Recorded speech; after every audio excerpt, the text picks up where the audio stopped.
Max and I thought we would just quickly present our thoughts on what constitutes a normal ERM program briefly. Turns out that was easier said than done. This ended up being our first two-part Crossing Thin Ice episode. Hello, and welcome to the 87th edition of Crossing Thin Ice, a podcast series about risk management for insurers. I'm Dave Ingram, and today, as always, I'm joined by Max Rudolph. Today's topic is the wrap-up of our quick run-through of normal ERM. In Part 1, we covered the foundational core, balancing risk exploitation with downside protection, navigating the 5 phases of the risk control cycle, and applying 4 primary measurement methodologies to quantify exposures. Today, in Part 2, we're moving from operations to strategy. We will be diving into setting actionable risk appetites and tolerances, communicating effectively with senior leadership, and positioning the CRO as a strategic business partner rather than as Dr. No. Before we start, I want to mention that nothing in today's podcast should be interpreted as investment advice, but it is sure to be educational and, we hope, thought-provoking as well. Let's get started.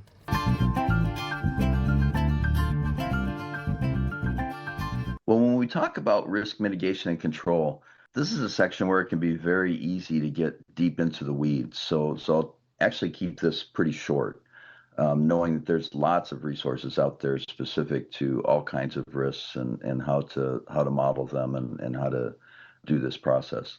You want to keep your risk exposures within your concentration limits that are set proactively. It's often a simple red, yellow, green control metric that works pretty well, and if you do it consistently, then senior management and the board and outside regulators and rating agencies, people like that, get used to what you're doing, and you gain credibility through that. Some examples would be market hedges, reinsurance, a cash flow matching program that you can do internally. For operational risks, you can add physical and cybersecurity backup facilities and the work from home option. Models can help. The example I have here is one that I ran across. The company I worked for had sold 20-year endowment life insurance policies. And when we built the model, computers weren't all that fast. So, we rolled those policies up with other whole life policies. So we were initially surprised at the cash outflows when these things started to endow, as the cash outflows, as the policies were only sold for a few years. So we really didn't have any experience on the current staff who had been involved with when these products were sold. So it ended up taking my boss about a week to figure it out. It was actually kind of buried deep in the model. But it's important to think that there's going to be surprises like that anytime that you model things and roll things together, that you don't have all the history of the when the model was built or when the products were sold. Well, now let me give you a potpourri of different ideas here that kind of wrap up this part of the discussion. First of all, one of the things that's really helpful, in my opinion, is the construction of a ERM framework document that kind of summarizes all the things we just mentioned in terms of what choices your company has made for each of those options. Then a second major area of concern is the roles. How do we execute this? Who are the people involved in doing this? And that's going to vary a lot, mostly depending on the size and complexity of the entity that we're doing this for. Often you will have a dedicated chief risk officer. I say often, but probably in the majority of cases, smaller companies, their chief risk officer responsibilities are a part-time add-on to somebody that already has a full-time job. The chief risk officer will, in at least in larger companies, usually sit on a senior management council. They'll also have a risk team reporting to them, and the risk team's job in many companies is 2 things. One is advising the risk teams on methodologies and approaches to their risks and risk measurement, and then also the assessment that the risk team either does oversight over the business units doing their own assessments or does the assessments for them. The chief risk officer then would have a reporting relationship, which could be, I think, most common reporting relationship for the chief risk officer is to the CFO. A lot of other companies have the chief risk officer reporting to the CEO, and a few have the chief risk officer reporting directly to the board. And that link to the board is an important aspect of risk management. It's pretty well established now at all levels that the board is ultimately responsible for the risk management of the company, so they need to pay attention to it. But there's some interesting nuances in this. I always told companies, Max said a lot about risk identification and mentioned people that said they had dozens or thousands of risks. If you're going to talk to your board about risk, my suggestion is don't have more than five, because if you're going to talk about more than five risks, by the time you've left the room, that conversation is completely gone out of their mind. Figure out how to concentrate that discussion. And there's one more group involved in this, which is the Management Risk Committee. And that's a committee. Usually the chief risk officer is the chair of that committee. And that committee goes through that risk control cycle that I mentioned a few minutes ago. So let's move on to what I was calling the aggregate part of risk management. And that's really tied very closely to the idea of risk appetite and tolerance, where risk appetite defines the broad strategy of the company, and risk tolerance talks about a specific aggregate risk amount that the company wants to stay usually under. And so the risk limits that we mentioned about individual risks before need to tie in some coherent manner to the risk tolerance. They don't have to exactly add up to the risk tolerance, because in most companies there's an assumption that most folks will be below their tolerance, so that there's room for the risk limits of the individual risks to add up to something higher than the risk tolerance for the whole company. You want to have something specific there for each item.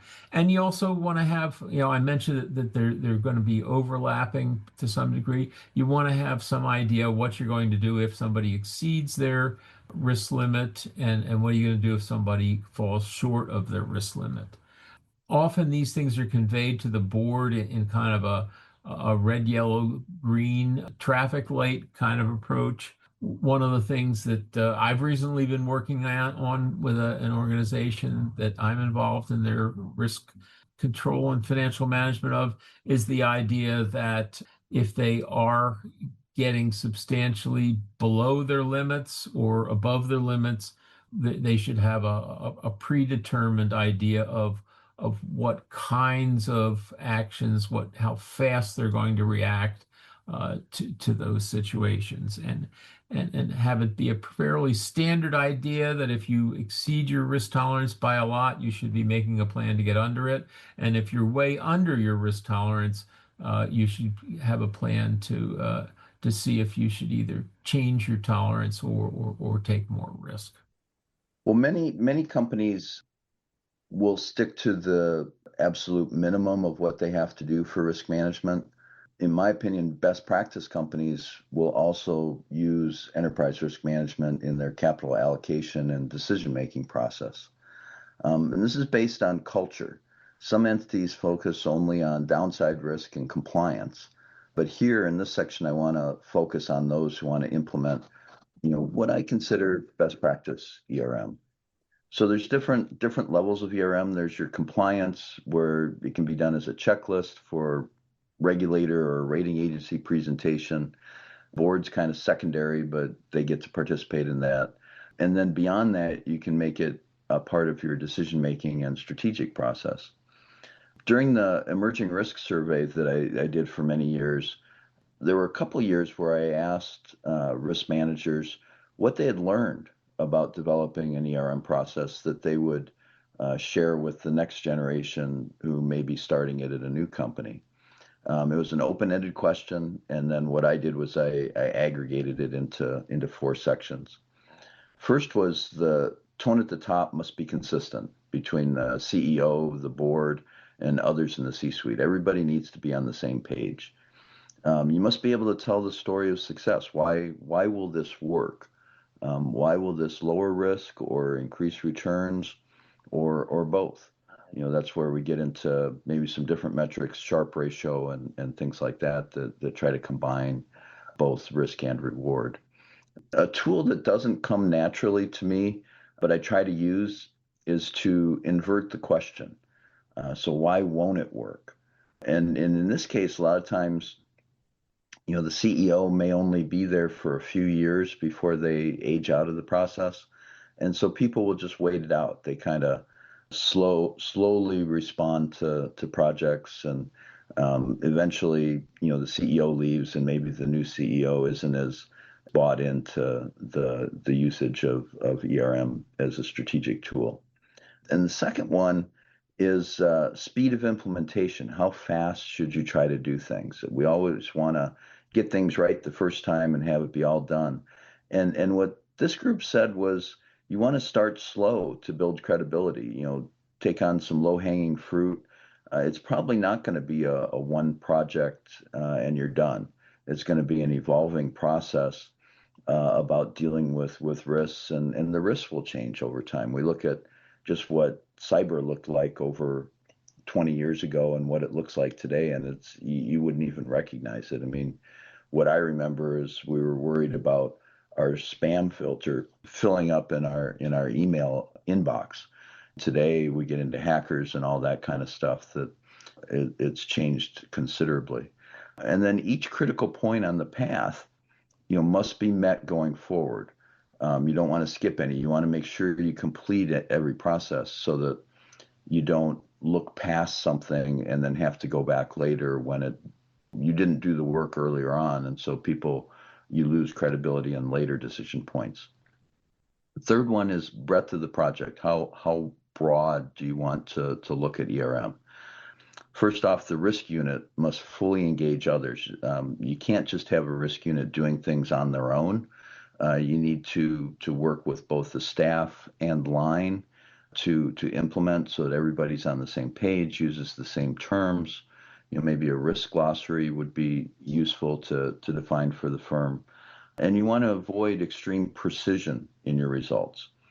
I've run into it before, where once the board sees an economic capital model, and then you see there's an improvement to your model, you're not allowed always to change it or to improve your model. And so that's something to be aware of and try to fit into your process. And then the respondents talked about the role of the CRO, the Chief Risk Officer. It's to develop a continual improvement process. You want to chip away at it doesn't mean you want to make it a 20-year project. You want to do a pretty good job up front, but you're not going to get everything done in the first 6 months. And so you can show the value in that first 6 months, and then get resources allocated to you for other things going forward. The role of the CRO includes leadership and communication, especially in bigger firms. This is huge. You're building awareness of the ERM benefits. Your focus may be on education initially, teaching people why this is useful, why it's important. You want to be a sounding board with early input to projects. Somebody has kind of a new and interesting product they want to sell. They should be bringing it to the risk team, so that you can have a chance to have input. If you wait until after the project is approved and it's already, say it's a new widget, they're already making it, you don't want to wait until the only thing you can say is no, you have to shut it down. You want to avoid ending up with the reputation as the one who says no, and the way to do that is to have early input.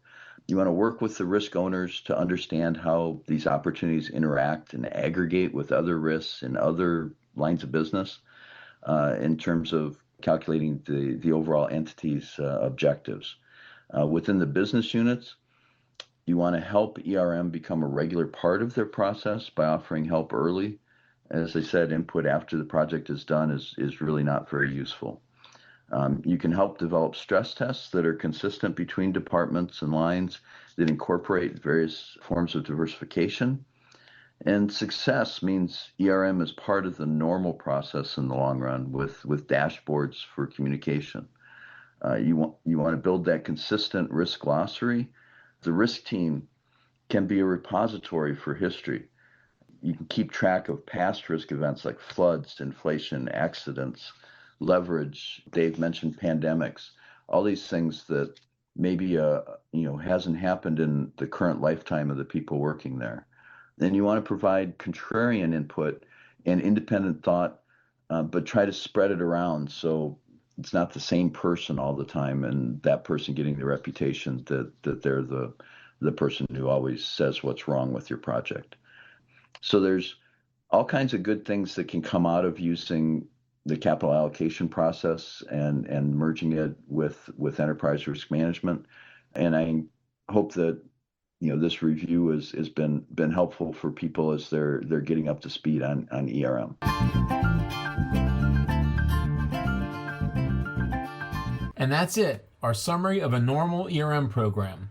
My key takeaways from part 2 are these. First, avoid the Dr. No role. A chief risk officer achieves maximum impact by positioning the risk team as a strategic partner that helps business units navigate risk safely rather than simply shutting down initiatives. Second, make risk appetite and tolerance the cornerstone of your ERM program. Establish clear quantitative boundaries so senior leadership decision-making is risk-aware while maintaining firm-wide capital protection. Third, use stress testing for executive and board reporting. Effective reporting translates complex risk metrics into concise, actionable insights that address board concerns through realistic disaster scenarios and operational concerns through normal volatility scenarios. Fourth, integrate risk into strategic decision-making. ERM delivers its greatest value when embedded directly into capital allocation and business planning cycles, rather than operated as a standalone compliance exercise. And fifth, build your ERM program maturity incrementally. Successful implementations develop over time through iterative refinement, building organizational buy-in before layering on complex modeling structures. These 2 episodes of Crossing Thin Ice have focused on the foundational mechanics and execution steps of an ERM program, from the risk control cycle to setting risk appetite. This traditional framework assumes a single, static environment. The real world requires recognizing that these processes must adapt depending on whether an organization is navigating an emerging, moderate, boom, bust, post-mortem, or VUCA environment. Mastering the core ERM tools provides the baseline, but knowing which play to call in each distinct risk time zone is what transforms risk management into a dynamic survival and growth engine. Next in this series will be a discussion of the emerging risk zone. We will be posting that soon. We hope that you have enjoyed this episode of Crossing Thin Ice. If you did, please like, subscribe, and share it with your coworkers. Thanks. Bye.